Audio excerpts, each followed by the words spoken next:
Hello friend, কেমন আছেন সবাই? আশা করছি ভালো আছেন। আজকে আবার চলে এসেছি নতুন একটি চাকরির খবর এবং পত্রিকা নিয়ে। কর্মসংস্থান পত্রিকায় প্রকাশিত হয়েছে পিএসসির মাধ্যমে এবছরে যে সমস্ত চাকরি পরীক্ষা হতে চলেছে সেগুলি, এবং সরকারি চাকরির পাশাপাশি যারা বেসরকারি চাকরি অর্থাৎ কোম্পানির বড় বড় কোম্পানির চাকরির স্বপ্ন দেখছেন তাদের জন্য সুখবর। ইনফোসিস আইটি সেক্টরে প্রায় 20,000 কর্মী নিচ্ছে, তার একটি খবর প্রকাশিত হয়েছে, দেখতে পাচ্ছেন।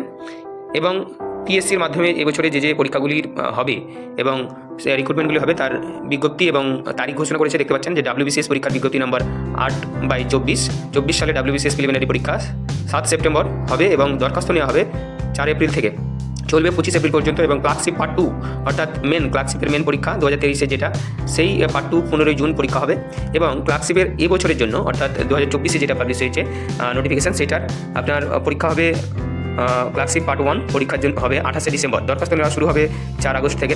মিসলেনিয়াস পরীক্ষা হবে 23 নভেম্বর। দরখাস্ত নেওয়া হবে 8 মে থেকে, চলবে 30 মে পর্যন্ত।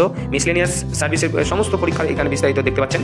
এছাড়া ইনফোসিসের আমি দেখালাম, তারপরে কেন্দ্রে 411 মাল্টি টাস্কিং স্টাফ, বিভিন্ন চাকরির খবরে যে রেলে 629 চাকরি, আইটিআই ও ডিপ্লোমা কোর্স পাস ছেলেমেয়েদের জন্য, এবং ব্যাংকে ক্লার্ক ও অফিসার পদের পরীক্ষা, বিভিন্ন পরীক্ষার বিস্তারিত আপনারা দেখতে এই পত্রিকাটার পিডিএফ পেতে আমাদের ডেসক্রিপশানে লিঙ্ক আছে, group link, Telegram group link আছে। সেই গ্রুপ লিঙ্কে ক্লিক করে আমাদের গ্রুপে আপনারা অ্যাড হন, তাহলে এই পত্রিকা এবং সাপ্তাহিক পত্রিকা যত রকমের চাকরি খবরের পত্রিকা যেগুলো আছে সেগুলো আপনারা পেয়ে যাবেন। এই ছিল বিস্তারিত ভিডিওটা দেখে যদি ভালো লেগে থাকে তো অবশ্যই লাইক করুন, শেয়ার করুন এবং চ্যানেলটাকে সাবস্ক্রাইব করুন।